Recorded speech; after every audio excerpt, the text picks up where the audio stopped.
So I am here talking with Deborah Garcia. Thank you, Deborah, for your time today about kindergarten writing instruction. So this was your first year teaching full-time kindergarten this year, and you started off in September with having kids write. First day, Deborah, or first week? What do you remember? Yes, the first day we had our paper and pencil and crayons and started. And they usually just start by drawing a picture of themselves and writing their name if they can. But we immediately started working on letter sounds. That was a goal for the school. So I guess the school's been setting that goal for a number of years. Okay. So by the end of September, the children are given a big pancake breakfast celebration if they know all letter sounds and all letter names, upper, lower. So that's a lofty goal in September. But it's good to have because every single one of them knew all of their letter sounds by the end of September. They were all successful. They all were successful, and so that sort of drove our routines and instruction for the beginning of the year. And so, but throughout September, we just started, you learned one sound, that's wonderful. We can put that sound down on the paper. You learned another sound, great. Let's put these sounds down together. So that was a lot of the beginning type of writing. And so this is one example. This is a September example from Dulce. And you can see, it's kind of a bad copy, but you can see that she had some sounds. Yes. So maybe she wasn't writing a full sentence, but she wrote lollipop. Okay. So beginning and middle sound there. And so at the beginning of the year, I talked to the parents about how my main goal for kindergarten, not knowing exactly where they could get by the end of the year, but having taught first grade, was I just wanted them to become fluent writers.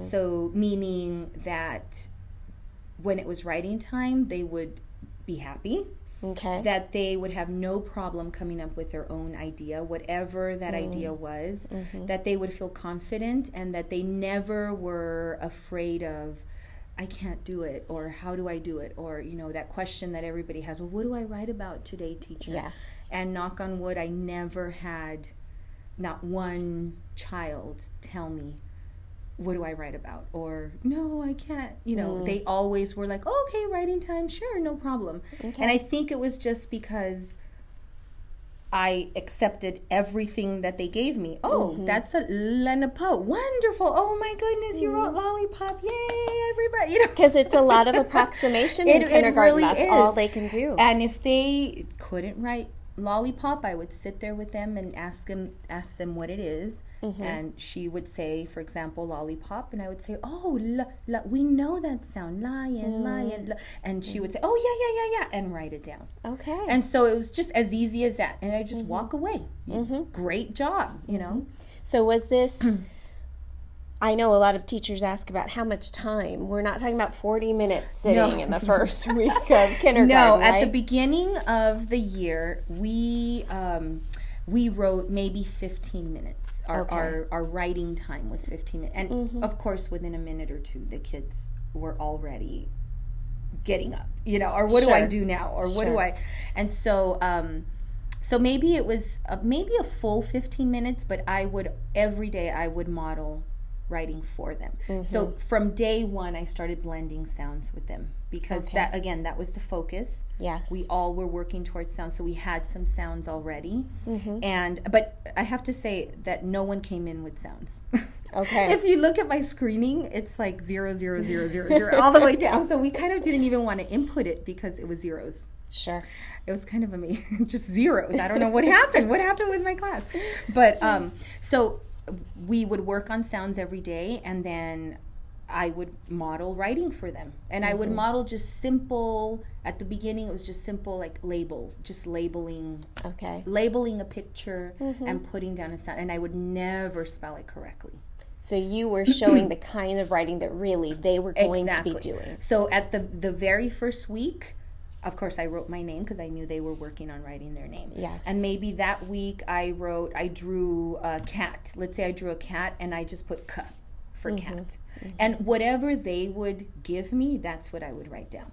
Okay. So if they said for cat, they said k and maybe a t, I would write k and a t. And that's what I would write. And I don't know if it helped that I really didn't use letter names because I didn't want to confuse them. My goal was, I don't care if they knew their letter names at this point, but I wanted the sounds because I wanted to get to reading and writing right away. So we just used sounds. You were kind of prioritizing that first learning, and the first learning was the letter sound relationship, not the letter sound label. Right. And that's the way it was, and we I think it helped a lot. It really did help. And you have a little progression of skill development for us to see. So again, and I didn't date. I being my first year, I did not have my act together, I guess. You had most of your act together, just not 110%. All the kids were going crazy and running around, and it was like, oh, we forgot to put dates, and how do they write the date? And I don't have a date stamp, so I'm sorry, I don't have dates for September, but I know I know these are the September papers. And so with the letter sounds also came a lot of sight words for that September. Oh, yes. Letter sounds and sight words. And I can't remember if we set a number of sight word goal for September, but I know that every week we would add a couple. And I'm thinking probably like the ones that I know that they were going to use. And we would also, the reading was so tied into the writing, and vice versa, that we made lists of sight words that we were reading from week 1 and added on. And so the kids had the books that we would make that came from them, their own experiences. I would photocopy them, we would make them, we would read them 100 times a day. They would take them home. And so they really learned sight words. They were getting quickly. A lot of repetition with these words right away from the beginning. Lots of repetition. And so here you can see that Dulce wrote my brother, and of course the D always looks like a B, and that's okay. Yes. But that's what she wrote. My, which was a sight word, obviously, brother.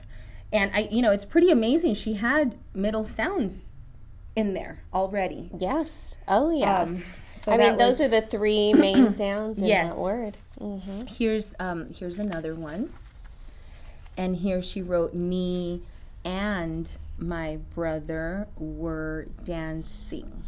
So you can see she's really learning this letter sound relationship very quickly. And it was amazing. By the end, like I said, by the end of September, they all had it. Here's another example. This is Eric, and he was a beginner.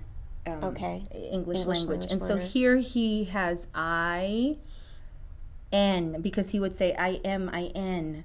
He would speak in Spanish sometimes. He's pronouncing it the way that he hears it. And so, and there's the D for dinosaur. And if that's all he put, that was wonderful. We loved it and celebrated it. And he came up and shared it.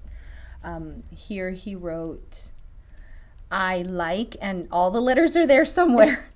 They're not in the correct order, but there's the I, the K, the E, and the P for papi. He told me that says papi. So at the beginning, it was just like anything they gave me, I just celebrated so much because I never wanted them to feel not even an ounce of nervousness, because I knew that the second they felt any hesitation, that they would shut down. Oh, this is a huge risk. They're so scared. They're so afraid. And so I would write, I like something, and then of course they would copy that, and that's okay because they would copy the sight word that I would copy. But yeah, I just wanted them to be happy and enjoy and feel secure. Right. They're taking a big risk. In their illustrations, sometimes just as much as in the words, a lot of them feel like, I can't draw that, or I can't do that. And so you were not even allowing that to happen by accepting all these approximations they were doing. Yeah, so we did a lot of that. And so this is Dulce by October. And I never worked on, and this is something that now I've learned, that I have to do a lot more next year. But in the process of loving everything that they gave me, and accepting everything that they gave me, I'm happy to say that by the end of the year, if I said I need 2 pages worth or I need whatever, they were like, oh, really, that much? Okay, but they would do it. Okay. But I didn't work on penmanship as much as I should have. Sure. And so these examples that you're going to see are not very neat, but, this is in October, and she wrote, I like me for my car. Okay. C and the R. With spacing between words and those high frequency words in there correctly, and definitely makes sense with the illustration. Yeah, and of course they use environmental print, like in this one. This is another October. I like to carve.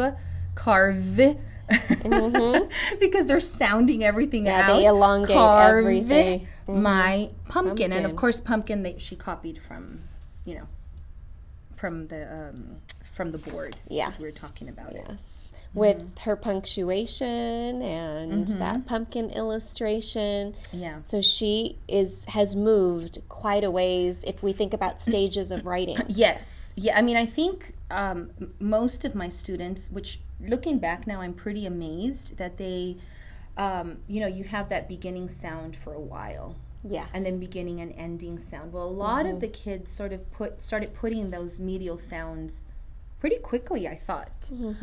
This is in October, and she was actually in a pool here. That's why it was all blue. And but she said that she took a shower in the pool. So that's what she was saying. I remember sitting with her, and I helped her sound out shower, because at the time we didn't know the SH. Yes. Right? Yes. But I was taking a shower. I was small. Oh, yes. In the pool, she is small. So you're going around and conferring with kids as they're writing and helping them still work on that letter-sound relationship, which is really the thrust of the writing. So at the beginning of the year, that's pretty much all I'm doing is I'm walking from table to table, and I'm just sitting with a group of kids and just turning to one side and asking Dulce, okay, what are you writing about? Tell me about this picture. And she'll say the sentence, and I'll help her sound it out. Then I'll turn around to the other person, and then they'll give me a sentence, or they'll tell me what's happening, and I'll help them sound it out. And so that's I mean, we're going crazy up until probably November. We're just sounding out every possible thing, At the same time, you're supporting this heavily in reading. Right. By having them read a lot with those words that they're going to need, those high-frequency words they're going to use in their writing. Yeah. They're reading independently books at their level that have those same words that they're using in their writing. So it's not in isolation that all this instruction is happening. So at this point, by the end of September, October, because they know all of their letter sounds by now, we're blending in reading as well. So it is all connected. So the way that they're blending and putting sounds together, they're doing the same thing in their writing. So I think that really helped, that we were able to make that connection. Here's another example. And so what I would do sometimes too, let's see if I remember what this said. My dogs are crazy. They jump. Now, they happen to be a sight word we were learning at that time. Okay. My, obviously. R was not a sight word that we were learning, but we saw that on the board. And because we had worked with pumpkin, we worked a lot with word families as well. So whatever our theme was, we did a lot of theme work. So let's say for October, our theme was pumpkin. So I would make books and that had a lot of words. So I was writing a lot of books for the kids at the beginning of the year. And so we would make let me show you really quick. We would make for homework we would make word family lists.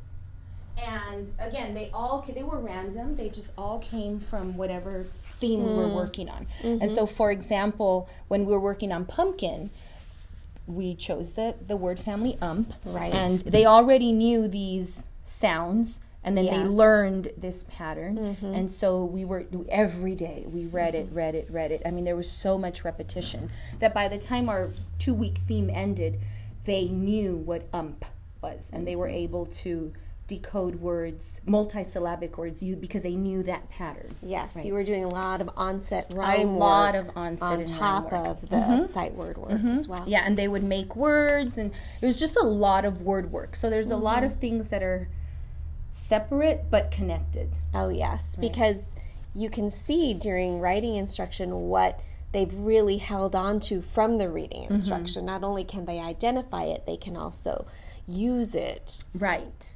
And so for a lot of kids, I don't know if you're wondering what these lines down here are. So when we were sounding out, like for Dulce, I was ready to let her go and her start sounding out middle sounds on her own. Okay. So she gave me the sentence, "My dogs are crazy, they jump." So, you know, sometimes for kindergartners, they give you the sentence and then you repeat it and then they change it. Yes. So we have to sort of negotiate that sentence.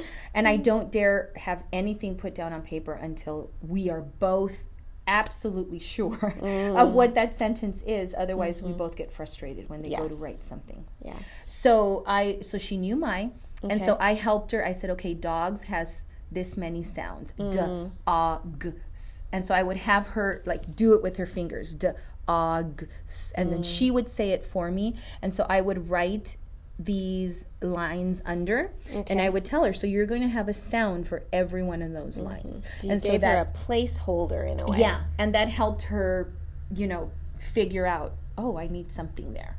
And so this crazy, now that I remember, that's an A backwards. Okay, yes. And so, but the Z is there. So the same thing for crazy, A, Z. And of course, we know that the Z part has a ZY, that's okay, because the Z makes that sound. And so we're just using our sound. So it doesn't matter how it's spelled, as long as the number of sounds are there. You're helping her to segment, and you're helping her to record all that those same all word. those tests, that benchmarks that we have to have for kindergarten. Okay, we're going to pull this word apart. We're going to put, how many sounds does it have? We're going to put it back together. So. Right. And so this one is by the time Christmas came along. She was able, so that's her little Christmas tree with the presents at the bottom. She was able to write like, because they really like, they overgeneralize. Yes. So there's sounds in there sometimes that they've stretched the word so much. I like Christmas, and that's how they say it, right? Yes. Christmas so much. And by that time, she had already started learning. We had worked a lot on the SH, the CH, the TH, it's just a daily part of my word wall calendar. We would read that list of word walls probably at the beginning of the year, maybe 8 times a day.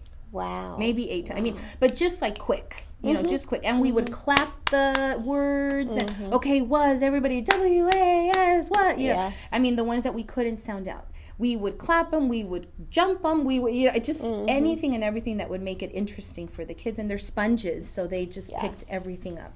And it sounds like your writing almost replaced those worksheets where we're just having them copy the word over and over. You were having them actively do all these things to learn the sight words, and then in the writing was the time to actually write them out. Yeah, that is the one thing that that I know that I wasn't going to be using anymore. I didn't use, I don't think I used any worksheets throughout the year, for sure in writing.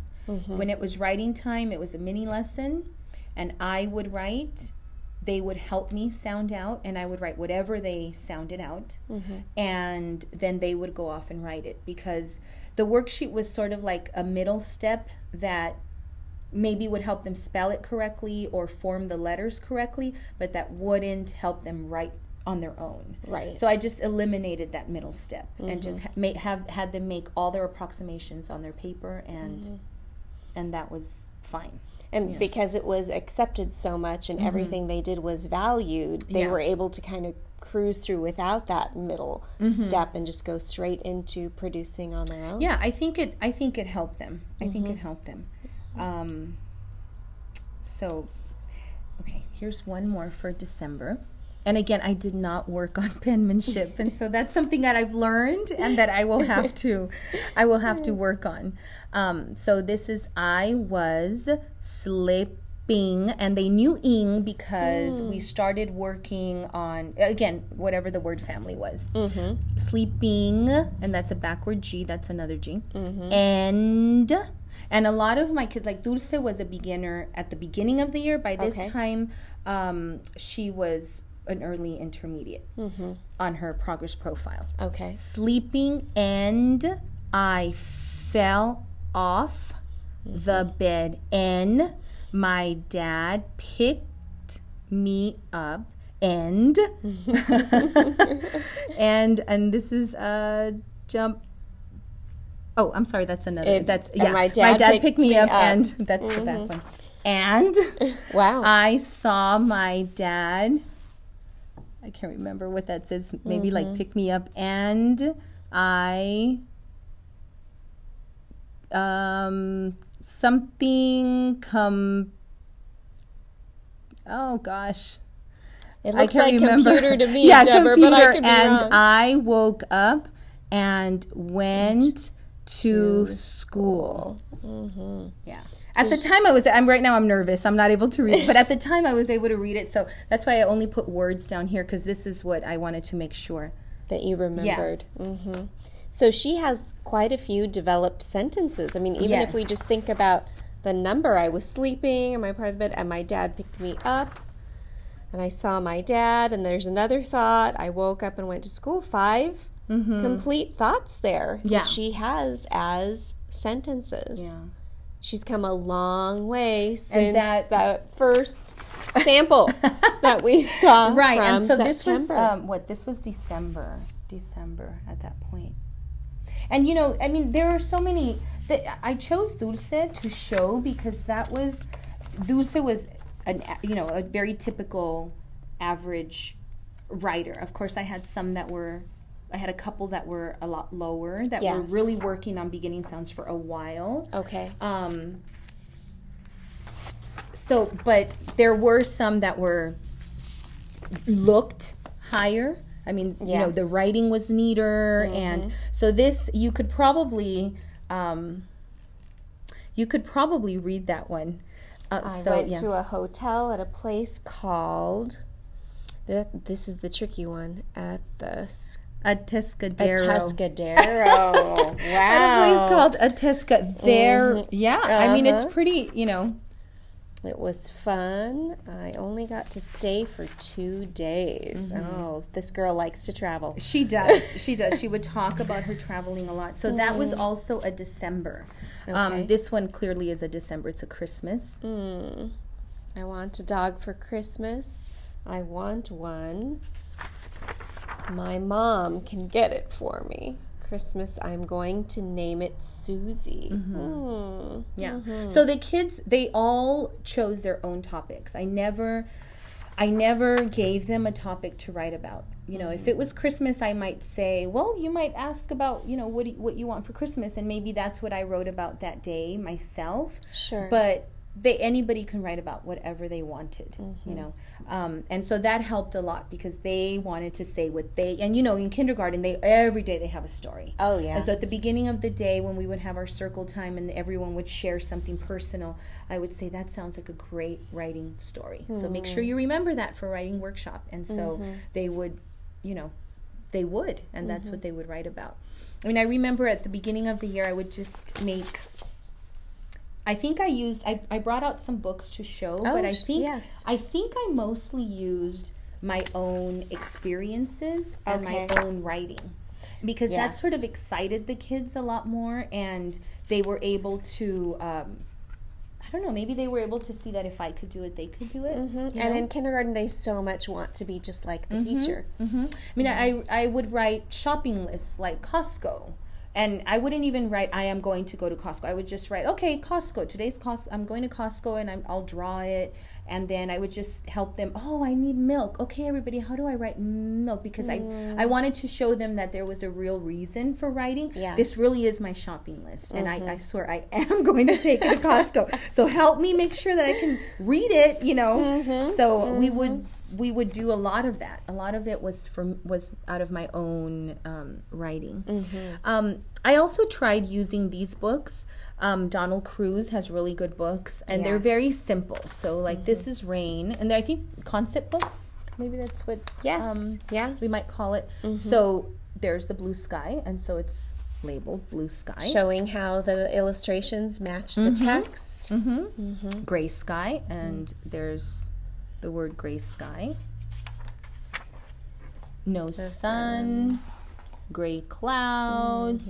And so I think I didn't do this very much, but I did, make put pages together, just stapled some pages together, and they love to go to the park, so we made a park concept book. And so maybe they drew a slide, so we would sound out slide, and then they would draw a swing, and we would sound out swing. I used those more when I wanted to do a more direct let's put middle sounds. We're really going to sound out the words on this page. The emphasis was really on the letter-sound relationship and their opportunity to practice what they had been learning. Right. So we did a lot of that as well. But really it was just writing time was supposed to be a really happy time. We love it. And I didn't... I have a lot of books on getting ideas for writing. Just, for example, this one, I've always used it, Family Pictures. And so it just has a lot of pictures that trigger memories for a lot of my students. Letting them see that it's okay to write about the most simplest of ideas. Anything at all. And so, there's lots of books that are out there that help with that. But I think I was very lucky. The kids just, sort of came up with their, I don't know, I think it's easy for 5-year-olds. They always have something to say. They always have something to say, whether it's I have new shoes today. Great, write about that, whatever it is. And so at the beginning, because I didn't focus on format, I didn't focus on it has to look a certain way. You have new shoes, great. Write anything you want about your new shoes. So they, instead of saying like a regular narrative that we would want a child to produce, yesterday or whatever I went, so who, what, when, where, and all of that. It's just if they wanted to say, I love my new shoes. They have sparkles and they are pink. That was fine. Anything at all. And I think you're right, a lot of kindergartners start off that way. It's not really a narrative. It might be Mom. My mom is pretty. She's so nice. Anything you want to say. And then we can work on that format later. Because I wanted to make sure that they didn't, when it came to the format, then they got used to the format. But what do I put in that format? And that was, to me, that's always the biggest challenge. And so I just wanted to make sure that the kids just felt so happy and comfortable when they were writing that later on we could work on all of that. You were getting the routine of workshop firmly established as a fun time that all of them had confidence about. And once that was established as that routine, you could then take that and use that structure to do all kinds of instruction in. Right. And thank you for mentioning routine, because at this point of the year, September, October, even into December, I am pulling my hair out. It's not a very pretty picture at the beginning of the year, but maybe between September and the end of October, anything that would bother me. So for example, my workshop time was 15 minutes because I knew they could not sit for more than 3, or whatever that, every class is different, whatever it was. So I would model for about 5 or 7 minutes, and then I would say, okay, now you're going to go back and do this. And so I had to show them everything from how to hold their paper, to how to hold their pencil, to how to write their name on the line or wherever it was that I wanted them to write their name. And then what, and so all of those little things you have to. And so many days I would say, okay, I'd ring the bell. Okay, everybody, we have to stop. Let me stop you. And now we're going to, let me remind you, let me show you how to do this. So many times it extended more than the 15 minutes. Yes. Because I had to stop. Okay, this kid's coming up to me 5 times now. I cannot stand it anymore. Okay, let's stop, everybody. What do we do? I'm noticing that some of you are coming up to me saying, I'm done, teacher, what do I do? And you're looking for something to do. So what do we do? And then, of course, I knew what I wanted them to do, but I would make them think that we were negotiating, yes, what we were going to do. And so I had to have a place for them to put their writing in when they were finished. I had to have something ready for them to do, especially in kindergarten. Oh, yes. When, what else? Because I didn't want them to interrupt me. And so whatever the teacher would want, whether it's, okay, now go to the library and get a book, or start another picture, or go to the writing center, even though it's writing, they think it's something totally different. Yes. That's okay. Go to the writing center. Personally, I never wanted them to go to reading during writing time. I wanted them to continue doing something with writing, or go help a partner, or whatever. I mean, that is up to the teacher, right? Whatever the teacher wants them to do. But you have to have day one a plan of what are they going to do when they finish, because of course somebody will finish within 30 seconds. Absolutely. And you're just about to sit down and there they go. Because we never know the kind of students that come in. Some may come in fully able to write a narrative already in K. Sometimes we get those kids. Yeah. And so you keep it short at the beginning. That's all I could say. Just keep it really short. And as a matter of fact, if I knew that my writing time was 15 minutes, I would purposefully not allow them. So I had it in my head, okay, maybe 15 minutes the first month. But as I'm walking around and I'm looking, I'm going, oh my goodness, it's only 1 minute and half of them are finished. I'm going to stop them all right now. Yes. And so I always had the question of, well, what do I do? I haven't finished yet, teacher. Not to worry. The beautiful thing is that we have writing time tomorrow and we can always continue. So I wanted them to have in their head that thought of, we're not having to finish everything in one day. Right. It's okay. We'll finish tomorrow. I wanted them to feel like, oh, but I want to keep writing. Yes. That's good. Yes. Better to cut it off before it's in pandemonium. Yeah, that's really good. And so for sharing time, I've had in the past lots of other ways to do it. This year, I simply wrote everybody's name on a card and use the pocket chart. So after my mini lesson, I would say, okay, let's see who's sharing today. Okay. And I typically found that for my writing hour, 5 students sharing a day was good enough. Okay. That was enough. And so I would just put their names on the pocket chart and say, okay, so today, and I would just rotate them. Now, of course, I could manipulate the cards if I wanted somebody in particular to share that day, or if I needed to work with somebody. So what this meant was, if I chose Aisa, Amy, and Elena for today, Aisa, Amy, and Elena would know, okay, go straight to writing. Don't stop to talk anybody. Get ready for me, because when I finish doing my rounds, I'm going to go sit with you and prepare you to share a good piece. So they knew beforehand, Deborah, that they would be the people sharing at the end of workshop. And so it was no surprise. They had plenty, the whole workshop time to get ready for that share. And they could choose whatever piece they wanted. And the rest of the class knew that, because it was visually there, the rest of the class knew that the teacher was busy with these kids that day. And so that helped, because we did a lot of, lessons on why it was important to let the teacher work with these kids, and good writer. I mean, lots of behavioral lessons. I imagine the first couple of months. What do good writers do? The level of noise in the room, what materials they're going to use, how to come to the rug. I can't tell you how many times we had to go back to our seats. It was so loud and people were pushing, and let's go back to our seats and try it again. Yes, just that repetition again of behaviors. Rehearsal that. And I imagine this was a really smart way, too, to allow them to learn each other's names quickly. Because you didn't just call on them orally. They visually saw those over and over and over again. They had to read their names, and everyone read them. So that was just the easiest way, because I was so afraid to have any downtime in kindergarten this year. It's like, if I went to my chart, or I wrote in their names, or allowed them to write in their conference time, I just panicked. So I was like, no downtime. So that was a way for me to do that. Writing folders. At the beginning of the year, I didn't give them folders. They would put it in the finished work basket. At the end of the day, I would collect it, and I sort of would put all of that away. Sure. But sometime after first trimester, and this is there's nothing fancy. It's a very simple folder. Sure. It just has their name on it, and it has a red dot for students to put their work on this side if they're finished, Okay. and a green dot if they're not finished and they want to continue working on it.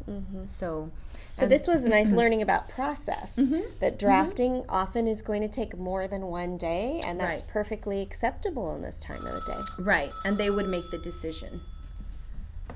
So Deborah, what would your one most critical piece for someone working on kindergarten writing be? What would you say was your biggest point of learning this year, or something that you have as advice to give? So I think for me, the biggest thing is just know that the children can do it, and just trust that they can, and that it'll all work out in the end. It will. If you set a high expectation and you don't limit them to anything, just allow them to try it, they will always succeed. You're there to guide them along the way, but if you want them to write, let them write. Just let them write. And they have to feel, of course, as 5-year-olds, all writers, but they have to feel confident. They have to feel like you're going to accept whatever they give you, and that's the biggest hurdle. And after that, it'll all come. It'll all work out. I know that's a big thing to ask for. Just trust that 5-year-old. He will be able to write, or she will be able to write. But practice makes perfect, right? And we're all going to make mistakes, so they need that practice time every single day, with you modeling and modeling and modeling for them. They have to make those mistakes in order to move on to the next level. So that's the biggest thing that I learned, and why I chose not to use worksheets this year, because the worksheet, they would get the worksheet right no matter what, because it was a trace, kind of a thing, or it was a copy kind of a thing. So they could easily copy a sentence. They could easily be successful at copying words, but then when it was time for them to do it on their own, they would not be able to do it. So I just took that out and said, okay, let's just try it on our own and see. We're taking baby steps. And I think that's what led to the success that we had this year. So in the end, my goal was to have fluent writers, and maybe format wasn't the best, and it didn't look pretty, compared to my other colleagues' students' writing, but the confidence that they had and the fluency that they had was there. Yes. Yes. Well, we can tell from just the September samples that they were willing to take risks. They knew they could write about anything. Yeah. They obviously developed that letter-sound correspondence along the way. And hey, if they could finish the year as kindergartners loving writing and being confident in that, I think that will go a long way in their school career for them. Right. Format will come, Absolutely. Format will come. Absolutely. Right. Well, thank you so much for your time and for sharing. You're welcome. Thank you.